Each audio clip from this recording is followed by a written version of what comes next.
Ölümdü bürök artma деген söz var.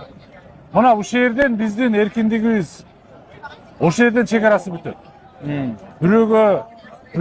Büröğün akısını jebesem, Бирөөгө колко кылба. büröğe kolko kılba, büröğe toskol bolbo.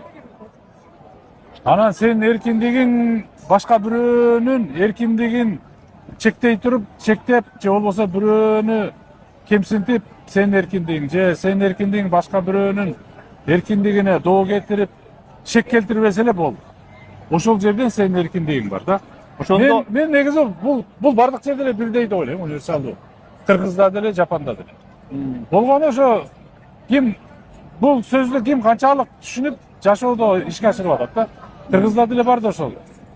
Немени бирөөнүн акысына кирбе, өлүңдү бирөөгө артпа деген сөз бар да. Мисалы, сен өзүңдү бейбачара кылып эле баягы жертвалап коет го. Сен мага жардам беришиң керек деген сыяктуу мындай.